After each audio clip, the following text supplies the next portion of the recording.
Bonjour mon frère divin. C'est un plaisir de te recevoir enfin dans ce beau studio de Buzz FM. Merci. Après bien sûr plusieurs tentatives échouées. Après plusieurs tentatives, mais autant voulu par Dieu, nous sommes là et nous sommes contents d'être là au début de l'année 2023. Absolument.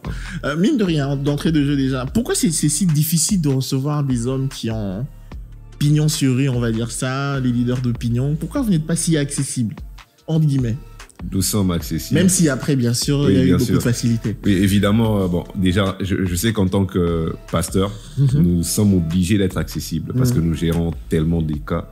Alors, nous devons avoir des capacités d'être social avec les gens. Absolument. C'est très, très important. Mais c'est vrai que notre emploi du temps fait en sorte que ça soit difficile de nous joindre de temps en temps. Si on pouvait nous dédoubler, multiplier pour être disponible pour tout le monde au même moment. Alors vous, il faut le dire, vous êtes pasteur, vous êtes quand même un homme à plusieurs casquettes. Vous êtes pasteur, vous êtes directeur général d'une entreprise de la place, Exactement. Vous êtes dirigeant d'une entreprise de communication, mais vous êtes le fils d'un pasteur, pas n'importe lequel, c'est quand même l'apôtre Léopold Mutombo Kalebo qui ne le connaît pas. Oui. Qu'est-ce que ça fait de porter la charge de ce patronyme qui est en même temps un patrimoine? Bon, j'aimerais d'abord commencer par souhaiter à mon père l'évé le meilleur. Absolument. Et à ma mère également et à ma petite sœur. Et puis New Past Apostle Léopold Mutombo. Oui. Et maman Mamie aussi. Et maman Mamie et ma petite sœur Giska. Et puis New Year, yeah. Voilà, et puis New Year, il y a la communauté Amen. Je sais qu'ils attendent ça. Okay. C'est un devoir sacré. Absolument. Je ne peux pas oublier la communauté. Absolument. Voilà. Et pour répondre à ta question, évidemment, ça nous donne un sens de responsabilité, d'abord, parce qu'évidemment, nous sommes très, très fiers de ce que notre Père est et de ce qu'il est en train de faire pour l'Église du Congo en général. Et aujourd'hui, l'impact de ce que Dieu fait avec lui touche des nations aujourd'hui. Et nous sommes fiers de cela et nous avons le devoir sacré de maintenir le niveau et même de rendre plus visible l'impact de ce ministère. Alors pour nous, nous vivons notre vie au quotidien avec un esprit d'humilité, sachant que c'est d'abord un résultat de la grâce de Dieu. Et la Bible dit que Dieu fait grâce à qui il veut. Absolument. Alors il a voulu, autant marqué par lui, que cette grâce soit que mon père soit un pain mangeable pour les nations.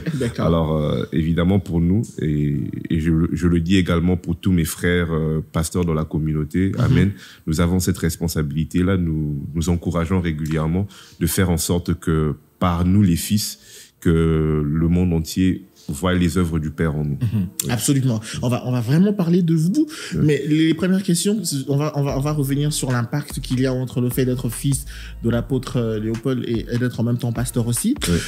Ma mère m'a demandé de vous poser une question. Quand est-ce que le fils a rencontré le Dieu de son père? Et ça s'est passé comment? L'a-t-il vraiment rencontré ou on devient pasteur juste parce que, on va dire comme le sacerdoce aaronique, c'était familial et aujourd'hui aussi on veut, ok, on est fils de pasteur, on devient pasteur. Bon. À quel moment cette rencontre s'est faite et comment? Bon, je salue d'abord ta mère en passant. Maman Pauline. Merci pour la question, Maman Pauline. J'ai toujours été parmi ceux qui étaient très très stricts sur les entreprises familiales. J'étais toujours l'une de ces personnes qui critiquaient à distance que voilà, ce monsieur a juste obtenu le poste parce que son papa, voilà, etc. Voilà. Et Dieu a permis que je sois un peu confondu moi-même en faisant une expérience assez particulière. Moi, déjà à l'origine, je n'envisageais pas être pasteur. Voilà, et il fallait une rencontre surnaturelle. Je le dis toujours, j'ai toujours dit cela et souvent j'échange avec des enfants de pasteurs et souvent nous nous disons que d'une manière ou d'une autre, les prières de nos parents nous rattrapent d'une manière ou d'une autre. Voilà, Dieu est tellement fidèle à ses appels que voilà, il se rassure toujours que les paroles et les prières de ses oins puissent nous rencontrer dans notre chemin. Et moi, j'ai toujours donné mon témoignage. J'ai vécu en Afrique du Sud pour plus de 10 ans. Et en 2007, l'année de ma conversion, oui, c'est vrai que j'ai grandi dans la maison d'un pasteur et tout. Et même en Afrique du Sud, je vivais dans la maison d'un pasteur. Le pasteur Peter Mouteba, que je salue. Ah, le pasteur Peter Mouteba, le fils de Manuel Bié. Exactement. Voilà. Et c'est vrai que je vivais chez un pasteur, mais je n'avais pas encore fait cette expérience-là. Et un jour, lors d'une réunion de jeunesse, dans son église, j'ai interprété de français en anglais, d'anglais en français. Et pendant que j'interprétais l'évangéliste qui prêchait, j'entendais le Seigneur me parler par l'évangéliste que j'interprétais, mais j'entendais la voix de mon père. C'était une expérience assez unique et particulière. Et lorsqu'il a fait l'appel au salut, j'étais parmi ceux qui étaient passés devant. Donc, l'interprète que j'étais, j'avais laissé le micro. J'étais passé pour donner ma vie au Seigneur. Voilà. Et c'était l'expérience de la nouvelle naissance pour moi. Mais j'avais toujours voulu que mon père me baptise. Voilà. Et lorsque je suis revenu ici pour des vacances, je lui avais expliqué mon expérience et je lui ai demandé de me baptiser. C'est ce qui s'est passé. Voilà. Est-ce que de fil en aiguille, le fait d'être à la fois fils de pasteur et d'être pasteur, c'est simple? C'est aussi facile que ça, ou il y a quand même une difficulté que l'on porte par rapport à son propre parcours? Voilà, c'est une très bonne question. Je pense que être fils de pasteur, avant même d'avoir, parce que je suis fils de pasteur avant même d'avoir été nommé pasteur, donc il y avait déjà cette responsabilité. Faut d'abord savoir que les gens observent de très très près vos faits et gestes. Dès qu'il y a un petit souci, et même en travaillant dans une entreprise, parce que je travaillais à Amen TV bien avant, tout ce que vous pourrez dire, même dans le cadre professionnel. Absolument. Si vous levez le ton, vous criez sur quelqu'un, les gens auront un regard assez particulier. Absolument. On ne peut pas trop s'emporter parce qu'on est le fils du pasteur. Exactement. Voilà. Et lorsqu'on devient pasteur, évidemment, il y a une autre couverture, je peux dire, au-dessus de cela. Et par rapport à ça, déjà, nous faisons très attention parce que pour moi, personnellement, je me considère d'abord comme un fils spirituel avant d'être un fils biologique. Voilà, c'est très, très important parce que là, nous parlons d'un secteur très, très spirituel où l'onction, on peut passer à côté de la grâce de l'onction juste par des faits quotidiens. Vous voyez, Jacob et Ésaü Jacob particulièrement a été béni à cause des faits du quotidien. Le papa dit, voilà, va me chercher un gibier. Et voilà, c'est souvent comme ça que la bénédiction se transmet. Exactement. Voilà. David qui était juste allé déposer du pain à ses frères. Exactement. Voilà, c'est dans les faits quotidiens. Absolument. Et souvent, on peut tomber dans le piège en tant qu'enfant biologique. Voilà, papa m'envoie, j'ai pas envie d'y aller. Mais on ne sait pas que c'est peut-être ce jour-là que l'impactation aura lieu. Voilà, c'est pas toujours du haut de la chair, bien que c'est important. Mais on ne sait jamais par quel moyen le Seigneur peut nous bénir. Et en tant que fils de pasteur et fils onctionnel d'un homme moi, on essaye, on prie toujours pour tenir compte de cette ligne de démarcation-là qui est très très fine. Dans l'histoire de la Bible, même dans l'histoire, on va dire, contemporaine, on se rend compte que la plupart des leaders dans la foi ont échoué dans leur famille. Ils ont eu des enfants, Élie le sacrificateur, même Samuel aussi a eu des enfants qui n'avaient pas bonne réputation. C'est même à cause de ça que le peuple avait préféré avoir un roi à la place d'avoir les enfants de Samuel comme juge.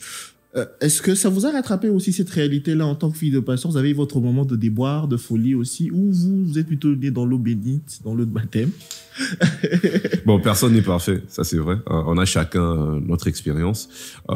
J'ai été brisé à maintes reprises. J'ai passé des moments assez délicats et compliqués, mais aujourd'hui, avec le recul, nous comprenons que ça faisait partie de notre formation pour être une bénédiction aujourd'hui pour plusieurs personnes.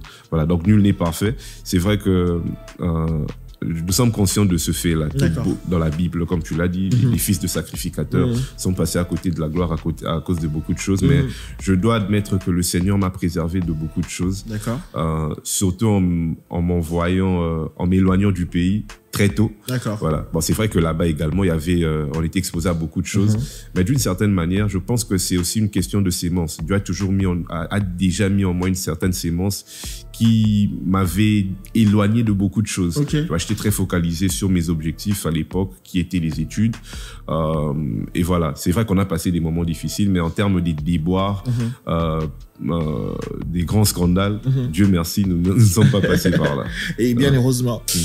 Votre père semble être quelqu'un, c'est l'une des dernières questions sur lui, on va passer à autre chose après, quelqu'un de très dur, de très... on va dire, c'est vraiment le type du mâle alpha. C'est quelqu'un d'imposant. Voilà, il a son langage, c'est quel type de père en privé? C'est le même qu'on voit sur la chair, ou il est plutôt tendre, il est plutôt doux, sentimental? Bon, d'abord, mon père vient de l'église Nzambe Malamu. De chez Aïdine Abala. Et ils sont réputés pour une discipline de fer. Ce sont tous les pasteurs qui viennent de Nzambe Malamu ont cette réputation-là. Et ils ont hérité de Mza Aïdine des principes familiaux très très importants, des mœurs, des très bonnes mœurs. C'est la raison pour laquelle il est très très strict en termes de la discipline, la moralité et tout ça. Mais en privé, évidemment, j'ai toujours dit que ma relation avec lui s'est développée au fil des années. Évidemment, et selon évidemment les responsabilités que j'ai commencé à assumer au fil des années.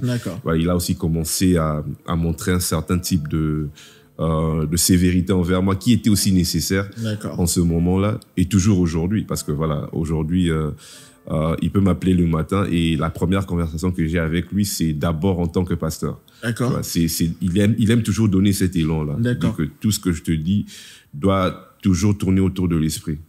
Tu dois d'abord considérer cet aspect-là. Tu dois chercher d'abord à ce que le Dieu de ton père soit également ton Dieu à toi. Et en termes, l'homme qui est l'apôtre Léopold Mutombo Kalumbo est un homme formidable. C'est quelqu'un qui a un grand cœur, qui aime beaucoup, qui aide beaucoup les gens, évidemment. Il a ce côté sévère comme tout Kassaïen, je crois. Absolument. Voilà. Mais voilà, si ce n'était pour cette rigueur, nous ne serions pas ce que nous sommes aujourd'hui et nous bénissons Dieu pour ça. Est-ce que le fait d'être devenu son fils spirituel a fait que tu perds un père biologique ou il est quand même resté ce père biologique-là? Non, le père, je dis toujours que le père spirituel a absorbé le père biologique et c'est une très bonne chose. Voilà, parce que au début, tout d'abord est spirituel. Tout, voilà. Et j'ai toujours pensé que le plus grand héritage qu'un père puisse laisser à son fils, c'est la voix du Seigneur, c'est connaître la voix du Seigneur.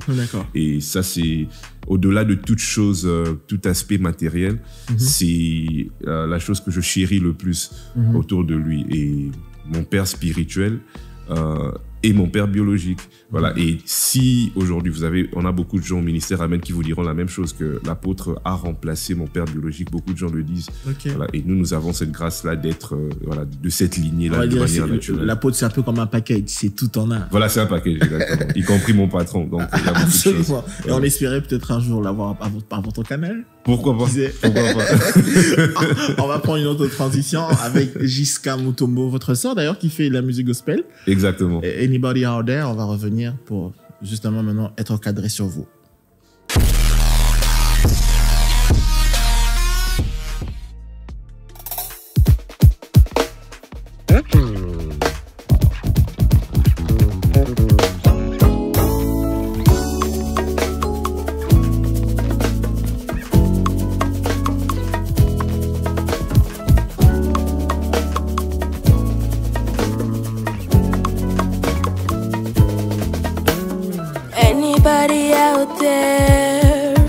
That can mend a broken heart.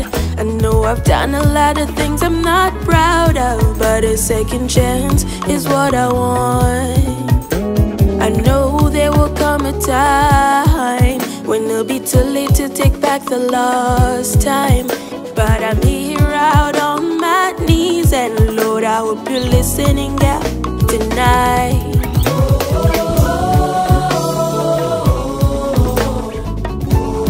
This is a song of the people waiting for you to make it happen. This is a song of the broken hearted.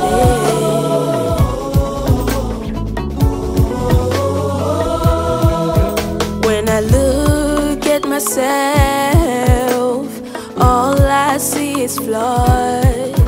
I can never do a single thing right at all. In your words you tell me I'm beautiful, but my mirror says something else. I'm tired of the same old chapters that's repeating itself in my life.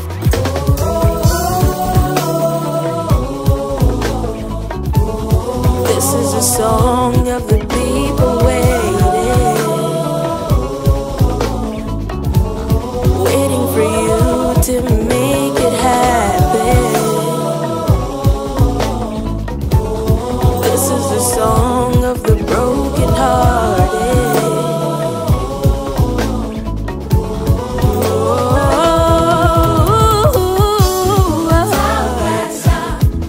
And we're waiting for you to shower us with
kakasayo, tukulanda kakasayo.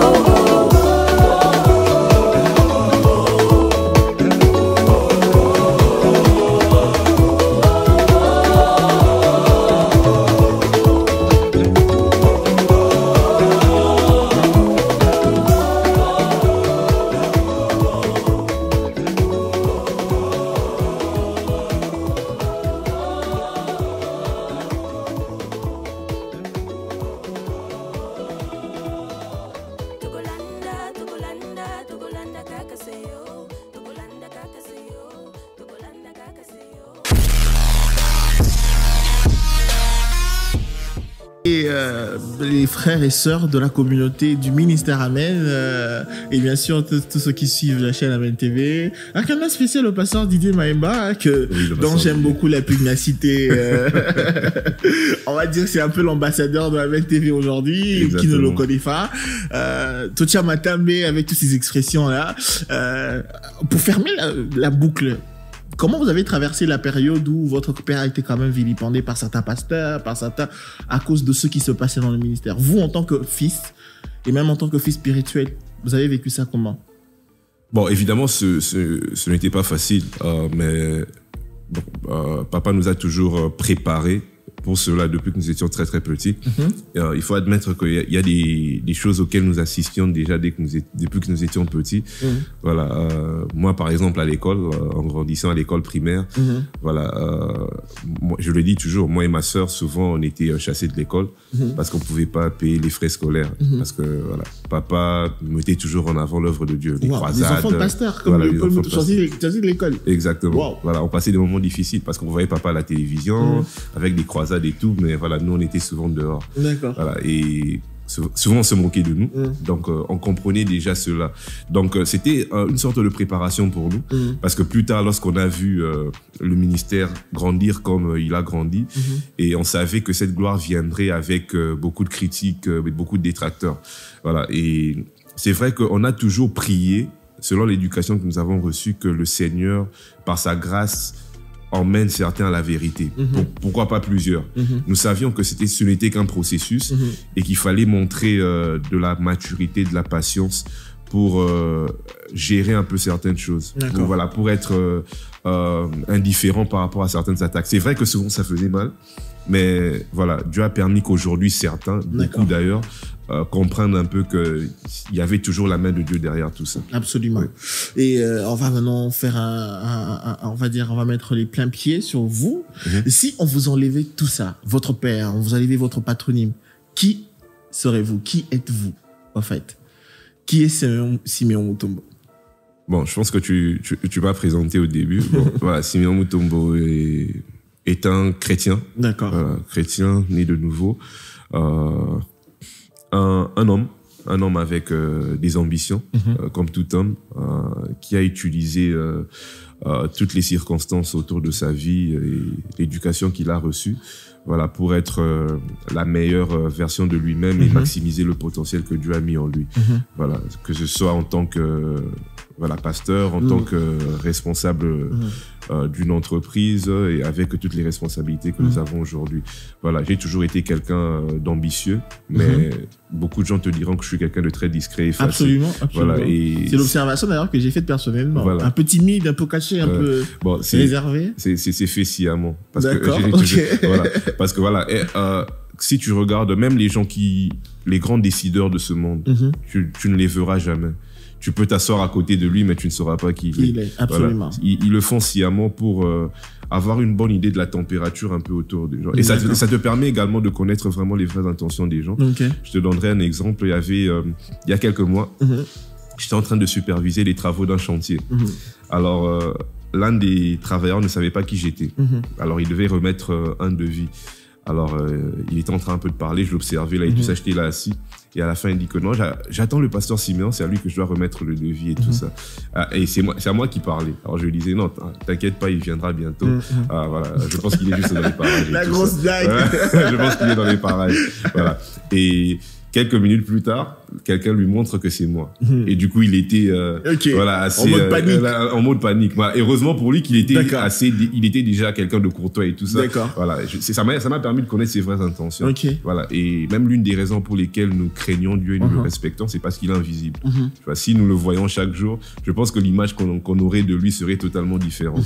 Voilà. Et c'est un peu l'identité que j'aime attacher à ma personne, cette discrétion-là. Absolument. Voilà. Tu as eu quel genre d'enfance? Saine, turbulent, têtu, ou plutôt un bon garçon qui écoute toutes les lois de la maison? Bon, je veux dire que c'était un mélange. C'est un mélange. C'est vrai que j'ai grandi avec ma petite sœur seulement. D'accord. Voilà. Donc, on a grandi dans une famille pleine d'amour. D'abord, dans la maison d'un pasteur. D'habitude, on dit toujours que les pasteurs reçoivent beaucoup de gens chez eux. Et c'était pas différent chez nous. Mon père a pris en charge beaucoup de personnes. Voilà. On était souvent, je crois, 10, 12, 15 à la maison. Wow. Voilà. Ça, c'est un nombre, hein? Voilà. Un grand nombre, voilà. Des gens, voilà, qui aujourd'hui ont fait leur vie, se sont mariés. D'autres sont même pasteurs dans la communauté aujourd'hui. Okay. Voilà. Donc, on a toujours grandi avec, dans un contexte communautaire. Voilà, que ce soit moi et ma sœur. Papa allait au travail très tôt et rentrait très tard. Alors, on passait beaucoup de temps avec maman et on passait beaucoup de temps avec les enfants de la maison, je peux dire, qui étaient là autour de nous. Voilà, les turbulences, évidemment, ça ne manque pas. Voilà, tous mes professeurs vous le diront jusqu'aujourd'hui que j'étais quelqu'un qui riait beaucoup, qui était un peu taquin dans les salles de classe. Voilà. Mais ma personnalité en soi n'a jamais changé. Voilà. Sinon, j'ai eu une très très bonne enfance. Voilà, entouré par beaucoup de gens qui m'aimaient par la grâce de Dieu. Et cette expérience-là m'a aussi beaucoup aidé, m'a beaucoup forgé pour sortir de ma coquille de temps en temps. Est-ce que la passion de paître les troupeaux de Dieu était une passion enfantine? C'est depuis l'enfance ou c'est quelque chose que tu as découvert chemin faisant? Oui, parce que j'ai toujours cru qu'en tant qu'enfant, surtout en tant que garçon quand on grandit, le premier héros qu'on a, c'est son père. Absolument. Voilà. Et je voulais tout faire comme mon père.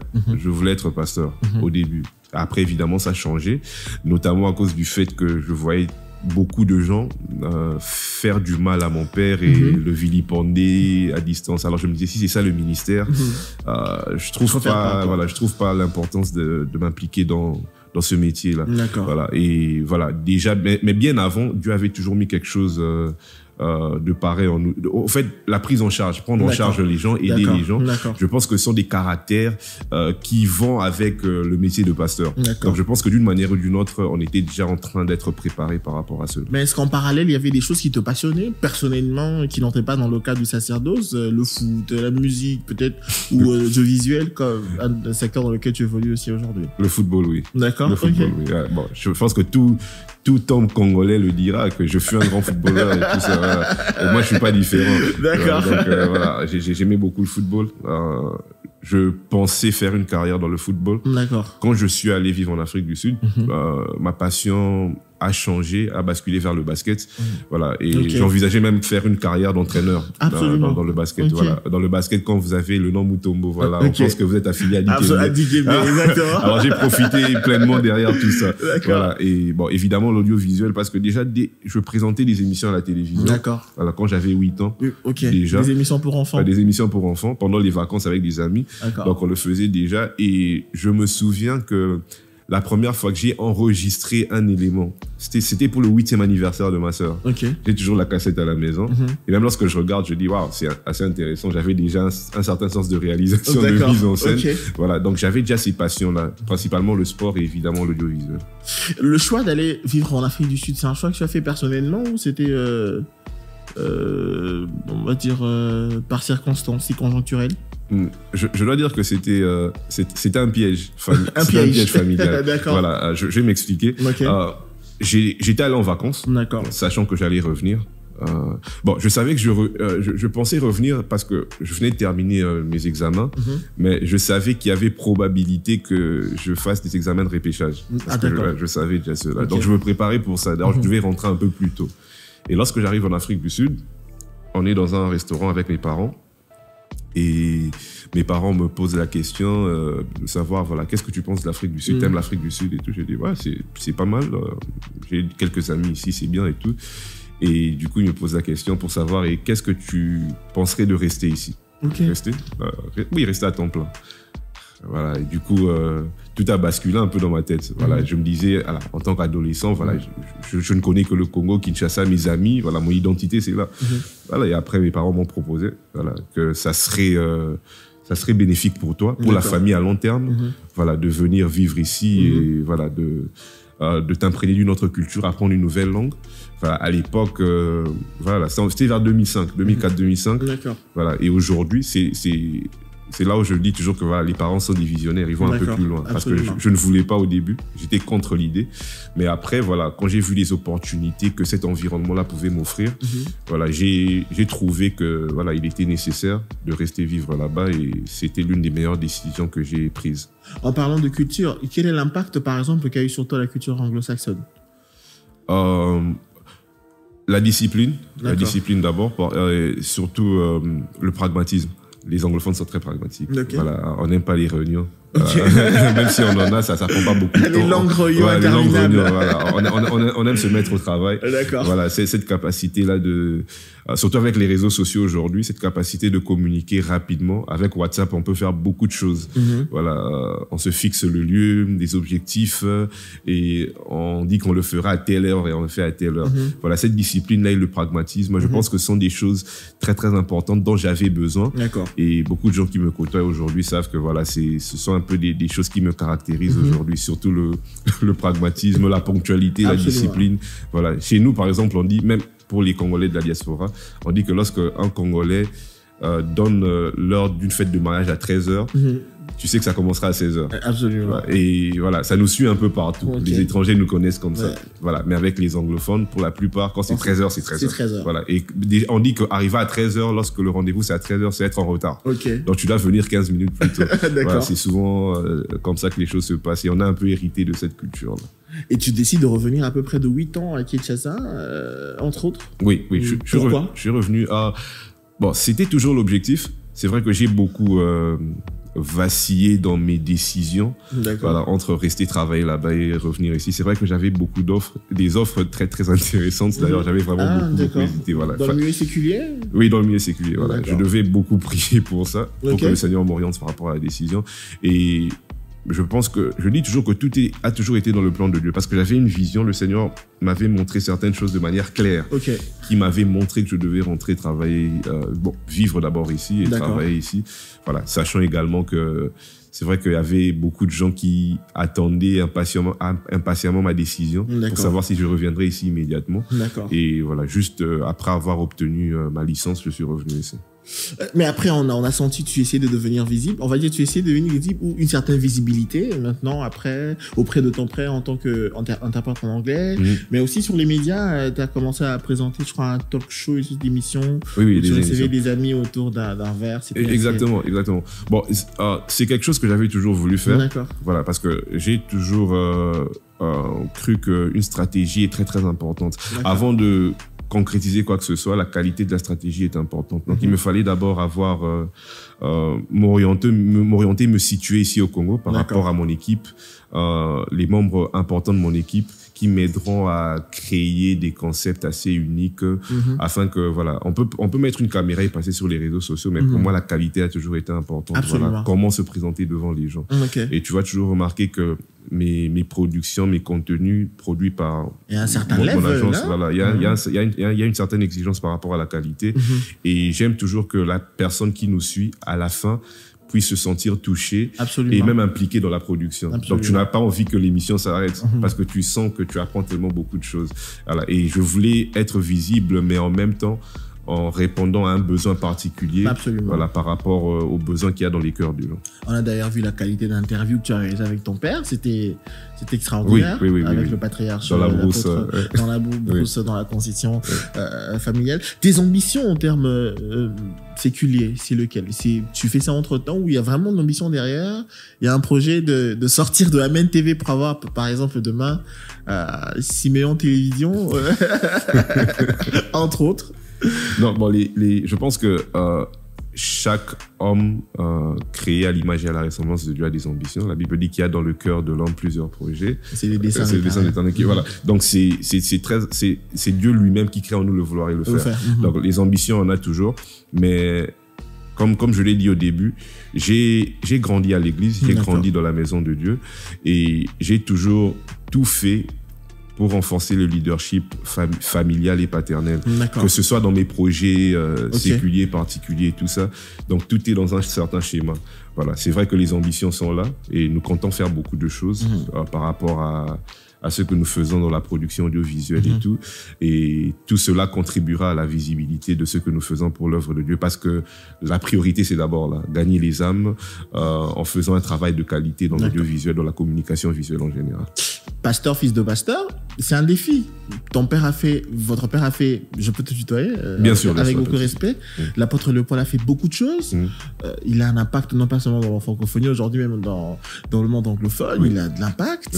Une méga church, des réunions avec 150 000 personnes. Qu'est-ce qu'il n'a pas fait que tu pourrais faire, que tu veux faire, que tu ambitionnes de faire, que tu sais que tu feras justement? Bon, il y a beaucoup de choses d'abord que le Père n'a pas encore fait. Il y a des choses qui me dit en secret que par la grâce de Dieu nous ferons cette année, dans les prochaines années. Voilà, parce que lorsque vous avez d'abord un peu, comme tu as dit, il a déjà beaucoup fait, mais voilà, il est dans la soixantaine, mais l'énergie qu'il a est extraordinaire. Tu vois, les ambitions, la passion, je trouve rarement cette passion-là, même dans des serviteurs qui sont dans la trentaine, quarantaine. Voilà, je pense que c'est l'une des choses qui le caractérise et qui le sépare de beaucoup de ses contemporains. Voilà, et dire que ce que j'aimerais faire, que mon père n'a pas encore fait, c'est difficile de répondre à cette question parce que on n'a pas encore atteint le sommet par rapport à ce que Dieu est en train de faire avec mon père. Il y a tellement beaucoup de choses à faire. Il y a encore tellement beaucoup de choses à faire. Et nous qui sommes un peu dans les secrets du roi, si je peux dire, avec beaucoup de choses que nous préparons, nous savons encore qu'il y a tellement beaucoup de choses à faire. Mais voilà, moi je l'ai toujours dit, hériter toute l'onction de l'apôtre Léopold, c'est quelque chose de très difficile. Comme Élie disait, c'est que tu demandes est très difficile. Tu demandes même la double portion, c'est très difficile. Mais j'ai toujours cru que la grâce que Dieu lui a faite, l'onction que Dieu a déversée sur lui est tellement grande qu'elle reproduira plusieurs espèces. Voilà, en plusieurs serviteurs de Dieu. Donc, chacun d'entre nous héritera une caractéristique particulière de l'apôtre. Et on le voit déjà dans le ministère. Voilà, chacun de ces fils spirituels que nous sommes, chacun a une capacité d'incarner le Père dans un domaine particulier. Voilà, et nous continuons un peu à regarder cela, un peu comme Josué était à côté de Moïse dans la montagne, pour pouvoir bénéficier de cette grâce. Quel est le plus gros héritage que tu penses qu'il pourrait laisser, par exemple, à la nation congolaise, l'apôtre? C'est une très bonne question. Beaucoup de choses, mais je dirais d'abord le respect du sacré. Le respect du sacré qui est le Père. Nous sommes dans une génération qui est dépourvue des mœurs. Et lorsqu'on entend l'apôtre Léopold prêcher, vous sentez que son message tourne évidemment autour de la croix, chose qui est très importante, mais il insiste beaucoup sur le retour aux fondamentaux. Et que ce sont les fondamentaux qui ont bâti nos familles, qui ont bâti nos foyers, qui ont fait en sorte que nous soyons là aujourd'hui.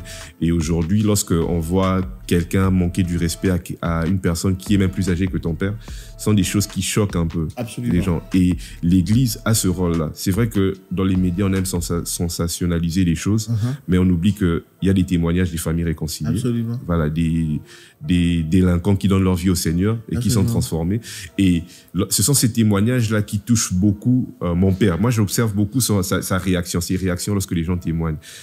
Les gens souvent regardent les miracles effroyables, mais ce sont ces miracles qui semblent un peu simples. Réconciliation des familles, restauration des foyers, ce sont ces témoignages-là qui sont les plus importants. Et remettre la croix au centre de toute chose, tout en se rassurant que les familles restent solides, je pense que c'est le plus grand héritage que le message de l'apôtre aujourd'hui laisse à la nation congolaise. Et l'héritage qui te laissera toi en tant que fils, en tant que père, le plus grand? Comme je l'ai dit au début, c'est la voie du Seigneur. Et je pense qu'il a déjà fait, il continue à le faire, mais faire en sorte que je vive ma vie tout en connaissant le Seigneur, qui me préserve du mal. Moi, je suis bénéficiaire de plusieurs miracles dans ma vie. Moi, j'avais l'hernie quand j'étais petit et je n'ai jamais été opéré. C'était le premier miracle de ma vie. Tu vois, j'ai été guéri comme ça. Et ce sont des choses pareilles qui me rappellent des bontés divines. Voilà. Et même lorsque j'entre à l'église et avant même que la salle se remplisse, je prends souvent le temps de regarder la salle vide pour un peu imaginer d'où nous venons. Parce que nous, on a vu beaucoup de choses. On a vu le désert, on a vu le calvaire. Et quand je vois cette salle se remplir, parce que nous sommes souvent à l'entrée de l'église quand on voit les gens entrer, voilà, nous connaissons un peu l'histoire et on se dit que voilà, si Dieu ne marche pas avec un homme, si Dieu n'appelle pas des hommes, on peut jamais avoir ce genre de résultat-là. Absolument.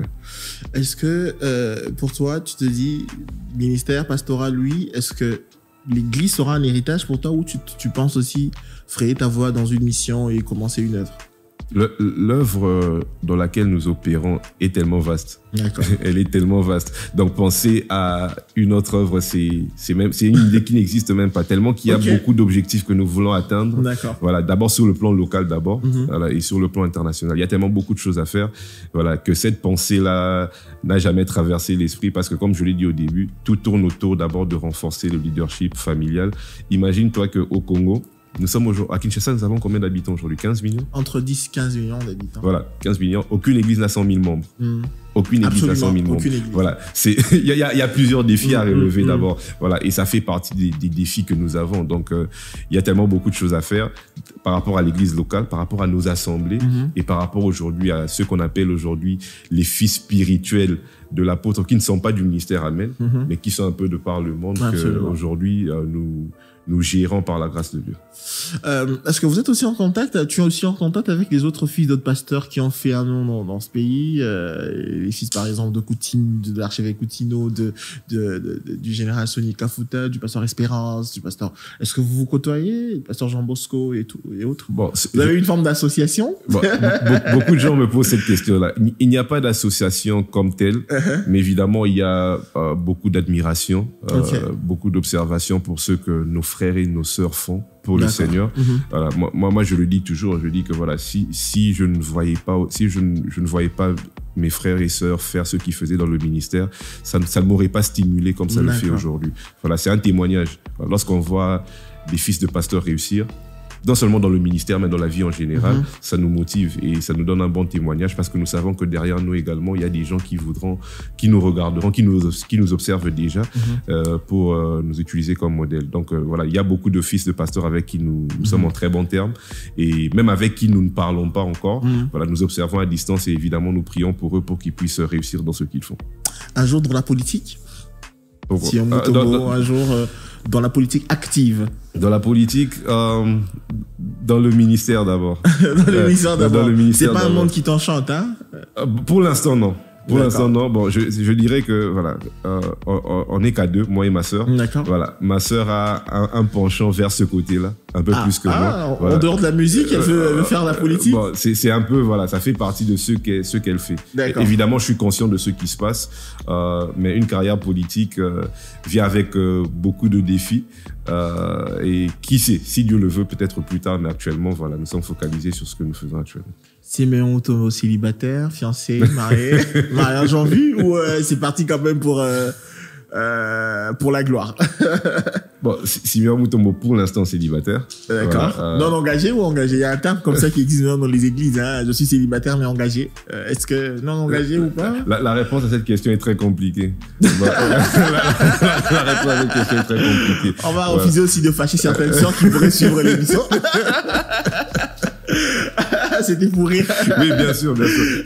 Je sais que beaucoup de serviteurs de Dieu qui sont dans ma position doivent régulièrement répondre à cette question-là. Voilà. Mais on prie le Seigneur pour que bientôt les choses soient officialisées. Espérons qu'on sera invité. Bien sûr, bien sûr. le frère divin comme modérateur, pourquoi pas? On verra. Ça sera un grand plaisir. Mais en parlant de l'émission où tu as invité tes amis autour d'un verre, j'ai quand même vu un panel de serviteurs de Dieu, le prophète Jimmy Baya, Papa Yannick Touma. Voilà. Comment la rencontre, ça s'est passé avec tout ce monde-là? C'était naturel ou il y a eu quand même eu des contacts, une box après? Bon, pour certains, évidemment, il y a des contacts. Et pour d'autres, voilà, le prophète Jimmy, par exemple, c'est un frère. C'est un frère que j'aime beaucoup. Voilà, donc, on se connaît depuis très longtemps. Le pasteur Yannick Toumba, c'est mon oncle. Nous sommes de la même famille. Ah, sérieusement? Voilà.